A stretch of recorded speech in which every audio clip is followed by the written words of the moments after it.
EPF ఇప్పుడు కొన్ని కొత్త నియమాలని ప్రవేశపెట్టింది. దాంతో పీఎఫ్ అకౌంట్ ఉన్న ప్రతి ఉద్యోగి ఎంప్లాయర్ వాటాతో కలిపి మొత్తం 100% వరకు విత్డ్రా చేసుకోవచ్చు. ఇందుకు ముఖ్య అవసరాలు, గృహ అవసరాలు, ప్రత్యేక పరిస్థితులు అని 3 విధాలుగా ఈ డబ్బులు విత్డ్రా చేసుకోవచ్చు. అలాగే చదువు, పెళ్లి కోసం విత్డ్రా పరిమితులు పెంచి కనీస సర్వీస్ 12 నెలలకి తగ్గించింది. ఇక ఖాతాలో 25% బ్యాలెన్స్ ఉంచితే 8.25% వడ్డీ రేటుతో రిటైర్మెంట్ ప్రయోజనాలు కొనసాగనున్నాయి. ఈ పండుగ సీజన్లో బైక్స్ కొనాలనుకునే వారికి బ్యాంకులు, ఎన్బిఎఫ్సిలు రుణాల పేరుతో బంపర్ ఆఫర్ ఇస్తున్నాయి. వడ్డీ రేట్లు, ఫీజులు, late payments, free payments, free closure వంటి కొన్ని వివరాలు ముందే పరిశీలించి లోన్ కోసం ఆన్లైన్లో అప్లై చేసుకోవచ్చు. దాంతో ఆయా బ్యాంకులు వెహికల్ రేట్లో 80-90% డబ్బుని లోన్గా ఇవ్వనున్నాయి. ఇక్కడ ముఖ్య విషయం ఏంటంటే క్రెడిట్ స్కోర్ 750 పైగా ఉన్న వారికి ఈ లోన్స్ తక్కువ వడ్డీతో తొందరగా అప్రూవ్ అవుతుంది. క్రెడిట్ కార్డ్ యూజర్స్ కి హెచ్చరిక. పండుగల సమయంలో డబ్బుల అవసరాల కోసం క్రెడిట్ కార్డ్ ని వాడకూడదు. ఎందుకంటే అధిక వడ్డీ ఛార్జెస్ వెంటనే ప్రారంభమవుతాయి. అయితే బిల్లులో కనీస చెల్లింపు ఉపయోగించవచ్చు, కానీ మొత్తం బాకీపై వడ్డీ పడుతుంది. కాబట్టి సాధ్యమైనంత వరకు బిల్ అమౌంట్ మాక్సిమం చెల్లించడం మంచిది. అలాగే బిల్లులు సకాలంలో చెల్లిస్తూ బడ్జెట్ ని పరిగణలోకి తీసుకొని మాత్రమే కొనుగోలు చేయాలి. ఒకవేళ ఈఎంఐ ఆప్షన్ ఉంటే వడ్డీ రేట్ ని చూసి ఖర్చుని సెట్ చేసుకోవాలి. జూబ్లీహిల్స్ ఉప ఎన్నిక రాష్ట్ర రాజకీయాల్లో ఆసక్తికరంగా మారగా ఎమ్మెల్యే రాజాసింగ్ జూబ్లీహిల్స్ ఉప ఎన్నికల్లో బీజేపీ ఓడిపోతుందంటూ కేంద్ర మంత్రి కిషన్ రెడ్డిపై తీవ్ర వ్యాఖ్యలు చేశారు. ఈ ఎన్నికల్లో ప్రధాన పార్టీలు, చిన్న పార్టీలు, నిరసనకారులు బరిలోకి దిగుతూ ఉండగా కాంగ్రెస్ ఈసారి కూడా ఖచ్చితంగా అధికారంలోకి రావాలని అభివృద్ధి పనులు మొదలుపెట్టి టికెట్ ఎంపికలో వ్యూహాత్మకంగా ఉంది. చిత్తూరు జిల్లా పూతలపట్టుకు చెందిన దినేష్ అనే యువకుడు టీడీపీపై తీవ్ర ఆవేదన వ్యక్తం చేస్తూ తన సెల్ఫీ వీడియోని సోషల్ మీడియాలో పోస్ట్ చేశాడు. తాను టీడీపీకి ఓటేసినా కూడా తనకి న్యాయం జరగలేదని, ఈ విషయంగా పోలీస్ స్టేషన్లో చిత్రహింసలకి కూడా గురయ్యానని, కొంతమంది రాజకీయ నాయకుల వల్ల తన కుటుంబానికి ప్రాణహాని ఉందని, ప్రజలెవరూ టీడీపీకి ఓటేయకూడదని హెచ్చరించాడు. దాంతో ఈ వీడియో ప్రస్తుతం పూతలపట్టులో చర్చనీయాంశంగా అయితే మారింది. ఆంధ్రప్రదేశ్ ప్రభుత్వం ఢిల్లీలో గూగుల్తో 1 gigawatt hyper scale data centre కోసం చారిత్రక ఒప్పందం కుదుర్చుకోగా తాజ్ మాన్ సింగ్ హోటల్లో జరిగిన ఈ కార్యక్రమంలో సీఎం చంద్రబాబు, నిర్మలా సీతారామన్, అశ్విని వైష్ణవ్, నారా లోకేష్, గూగుల్ ప్రతినిధులు పాల్గొన్నారు. ఈ క్రమంలో వైజాగ్ ని ఏఐ సిటీగా మారుస్తూ గూగుల్ $15 బిలియన్ పెట్టుబడి పెట్టనుండగా ఈ ప్రాజెక్టు ద్వారా 10,518 కోట్ల రూపాయల జీఎస్డీ వృద్ధి, 1,88,000 ఉద్యోగాలైతే రానున్నాయి. ఖమ్మం జిల్లా కొనిచెర్ల మండలంలోని ఓ ప్రభుత్వ పాఠశాలలో ప్రభాకర్ రావు అనే టీచర్ 3 ఏళ్ల నుంచి ఓ అబ్బాయిపై లైంగిక వేధింపులు నిర్వహించిన విషయం ఆలస్యంగా వెలుగులోకి వచ్చింది. దసరా సెలవుల తర్వాత అబ్బాయి స్కూల్కి వెళ్లకపోవడంతో తల్లిదండ్రులకు అసలు విషయం తెలిసి పోలీసులకు కంప్లైంట్ ఇవ్వగా దొరికిపోయారని ఆ టీచర్ పురుగు మందు తాగి ఆత్మహత్యాయత్నం చేసుకోవడంతో చికిత్సలో ఉండగానే సోమవారం మృతి చెందాడు. ఇక ఈ ఘటనతో ప్రిన్సిపల్ కూడా రాజీనామా చేశారు.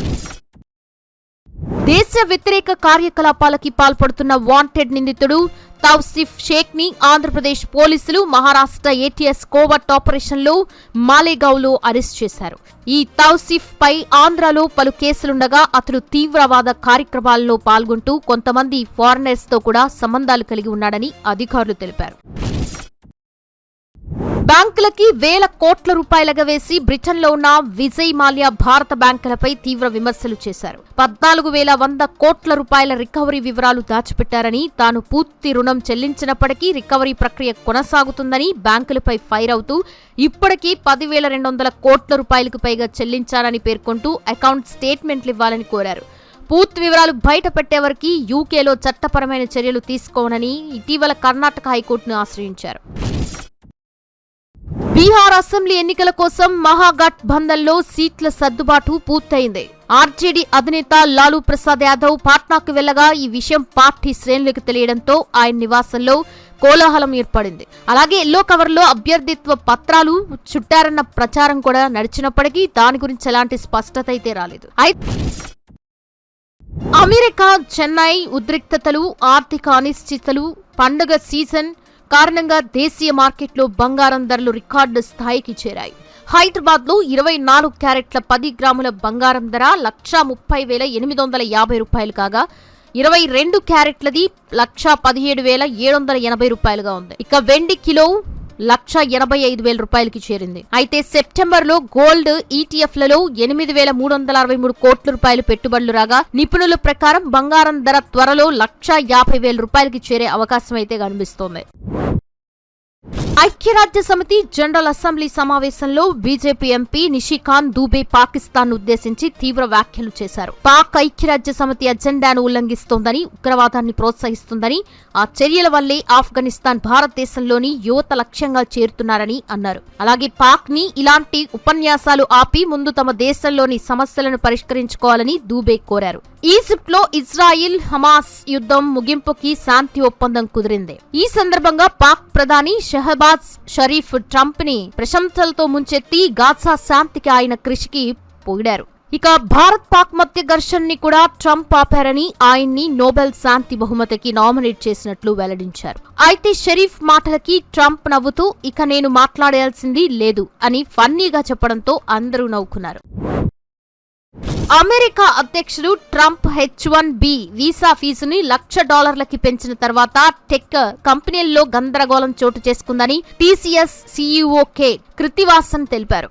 ఇక ఈ ఏడాది కొత్త H-1B ఉద్యోగుల నియామకం లేదని, స్థానిక అమెరికన్ ఉద్యోగుల నియామకాలని మాత్రమే కొనసాగిస్తామని ఆయన చెప్పారు. ఇందుకుగాను కంపెనీ ఇప్పటికే అమెరికాలో ఉన్న 2% మంది ఉద్యోగుల్ని తొలగించి వారందరికీ మంచి ప్యాకేజ్ ఇచ్చినట్లు ఆయన చెప్పారు. అలాగే TCS AI డేటా సెంటర్స్ లో $7 బిలియన్ పెట్టుబడి పెట్టనుందని చెప్పారు.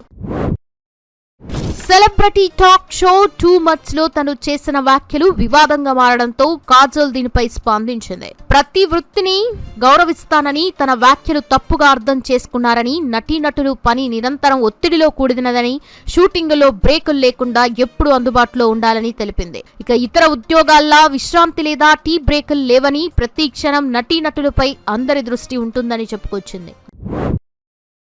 జాతీయ అవార్డు పొందినప్పుడు ప్రేక్షకుల అంగీకారం గొప్పగా అనిపించిందని, చిన్న పురస్కారాలైనా కూడా తన గౌరవం, గుర్తింపు ముఖ్యమని రాణి ముఖర్జీ చెప్పింది. హిట్కి షూటింగ్ సమయంలో తన 14 నెలల కూతురికి పాలిచ్చే క్రమంలో కూడా టైంకి వాల్యూ ఇస్తూ సినిమాల్లో నటించానని ఆమె చెప్పింది. సినిమా ఇండస్ట్రీలో ఎప్పటికప్పుడు కొత్త విషయాల్ని నేర్చుకుంటూ తనని మెరుగుపరుచుకుంటానని ఇండైరెక్ట్ గా దీపికా పదుకునే మీద విమర్శలు చేసింది. బ్రిటిష్ పాప్ సింగర్ ఎడ్వర్డ్ షీరన్ ఉన్నట్టుండి సౌత్ మ్యూజిక్ పై ఇంట్రెస్ట్ చూపిస్తున్నాడు. ఇప్పటికే తన కాన్సర్ట్లలో తెలుగు పాటలు పాడిన ఇతను ఇప్పుడు తమిళ మ్యూజిక్ డైరెక్టర్ సంతోష్ నారాయణ్ ఆల్బంలో పాట పాడనున్నాడు. ఈ ఇంటర్నేషనల్ ఆల్బంలో సంతోష్ కుమార్తె ది కేరళ ర్యాపర్ హనుమాన్ కైండ్లు కలిసి పనిచేయబోతున్నారు.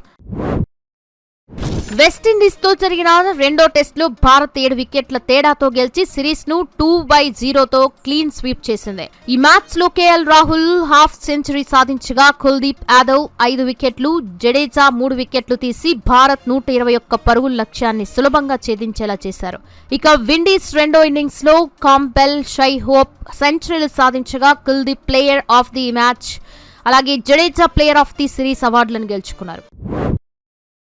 అక్టోబర్ 19న పెర్త్లో భారత్ ఆఫీసుల మధ్య తొలి వన్డే జరగనుండగా ఈ మ్యాచ్ కి ముందు leg spinner Adam Zampa, wicket keeper Josh Inglis ఇద్దరు స్ట్రాంగ్ ప్లేయర్స్ డ్రాప్ అవ్వడంతో ఆస్ట్రేలియా గట్టి షాక్ తగిలింది.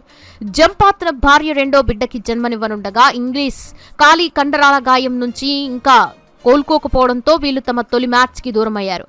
ఇక వీరిద్దరి స్థానాలని మాథ్యూ కున్మెన్, జోష్ ఫిలిప్లు భర్తీ చేయనున్నారు. అక్టోబర్ 19 నుంచి భారత్ ఆస్ట్రేలియా వన్డే సిరీస్ ప్రారంభమవగా ఈ సిరీస్ కి రోహిత్ శర్మ, విరాట్ కోహ్లీలు మళ్లీ జట్లోకి వచ్చారు. కొత్త వన్డే కెప్టెన్ శుభ్మన్ గిల్ కి మాజీ ఆటగాడు పార్థవ్ పటేల్ సలహా ఇస్తూ రోహిత్, కోహ్లీలు ఎక్స్పీరియన్స్ ప్లేయర్స్ కాబట్టి వారిపై ఎక్కువ దృష్టి పెట్టొద్దని చెప్పాడు. అలాగే గిల్ 2017 ప్రపంచ కప్ ఆడే ముందు విజయ్ హజారే టోర్నీ కూడా ఆడాలని సలహా ఇచ్చాడు. ఇవి ఇవాళ news updates. Thanks for watching.